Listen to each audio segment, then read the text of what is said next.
So, there's been a lot of talk about Game 7 tomorrow, or Game 7 between Anaheim and Edmonton, since Edmonton forced it.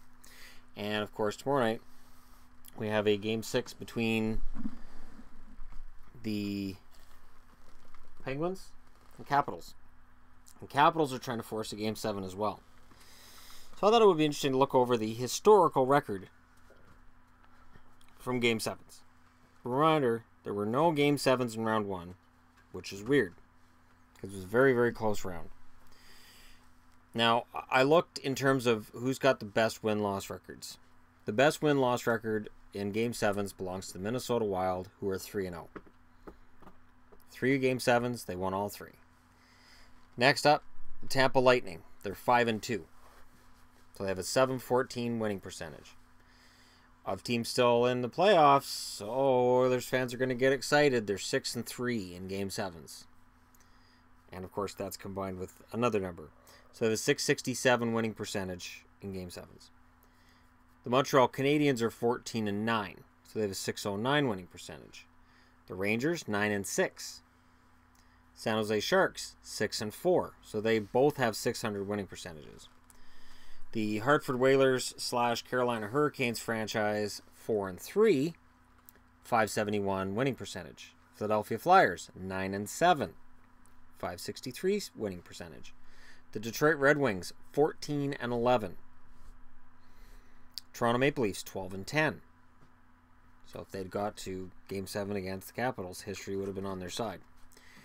Vancouver Canucks are 6-5. This is the only part of the playoffs where I can think of that the Canucks are above 500. But I know Game 7s, I usually feel good about the Canucks in Game 7s. The Boston series was an example of no. The Rangers, no. And then, of course, Calgary back in 2004 was a no. Minnesota was a no. They had a good record outside of that, though. The Pittsburgh Penguins have an 8-7 record in overtime. All 8 of those could have been against the Capitals. So, Boston's Game 7 record's 13-12. The St. Louis Blues, we're getting into the 500 territory now. St. Louis Blues 8-8. Chicago Blackhawks 7-7. New Jersey Devils 7-7. Florida Panthers 1-1. Nashville Predators 1-1. So they've only have 2 Game 7s, which is almost the lowest. The Quebec Nordiques are 6-7, and that includes the Colorado Avalanche. The Calgary Flames 5-7. Minnesota North Stars / Dallas Stars 5-7. New York Islanders, surprisingly only 8 Game 7s, considering they won 4 straight Stanley Cups. You'd think there'd be a lot of Game 7s in here and they'd win a lot of them. They're only 3-5 in Game 7s. Those Islanders in the early 80s wiped teams out. There wasn't a lot of Game 7s because they were too overpowering. So that's a .375 winning percentage. At a .286 winning percentage is the Washington Capitals with a 4-10 record.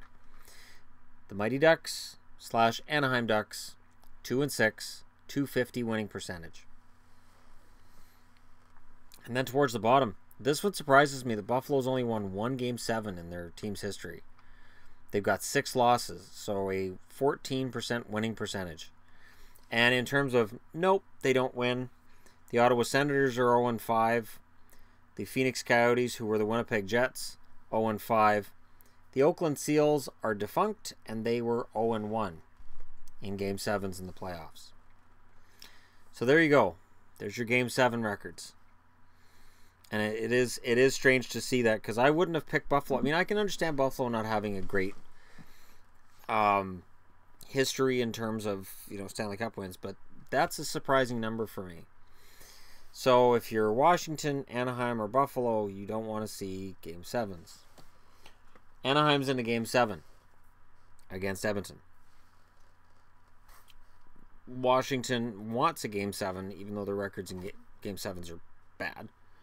And Ottawa's trying to avoid Game 7 because they've never won one. So, and it's funny because, we look and we say, well, X is a different team than they used to be. So they can beat Y because it's a different roster. The history doesn't matter. But history has a way of repeating itself. So we'll see what happens there. You guys can let me know what you think in the comments below. Let me know what Game 7s you remember the most. Notice I don't have a problem remembering Game 7s the Canucks lost, because those series hurt the most for the most part. Game 7 can be a very painful experience. And I know Capitals and Ducks fans are aware of that. Part of the reason I took the Ducks in 7 in this series is because I think that trend can change. I'm not a Ducks fan, but I think that trend can change. And I just don't think that you can lose all the time. Much like the Capitals. Look at Nashville. Nashville's in the Final Four. Nobody expected that. So, we'll see what goes on from here. Tomorrow there's only one game. There's Washington, Pittsburgh. Now, I've been doing this the same way the whole way along in terms of predictions. So I'm going to change it tonight. Tell me who wins 1 point and who scores the winning goal. 5 points. That's it. Simple, easy peasy. That's it. Who scores and who has the game winner. And remember, respond to a comment that I post. I know sometimes I forget. I hate it when I forget, but it does occasionally happen where the old man brain kicks in and the young man brain doesn't work. And when that happens, I forget stuff. So, yeah, let me know who wins and who scores the game-winning goal. So this gives a chance for people who are behind and luck out with getting the game-winning goal right, an extra 5 points. Just a fun thing. But yeah, so that's your Game 7 records, and we'll see if trends get bucked. The thing that I say as well is the Ducks have won 2 Game 7s. The Capitals have won 4 Game 7s. It's happened. It's not like they're over. So it does happen, and even if let's say the Ducks win Game 7, they're still 3-6 in Game 7s. If Washington comes through and wins Game 7, they're still 5-10 in Game 7s. It doesn't really change the storyline a lot, except for this season.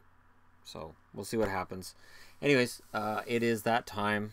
I have to work in the morning and all that wonderful stuff. So thank you very much for watching. Don't forget to hit like and subscribe if you're browsing your way through.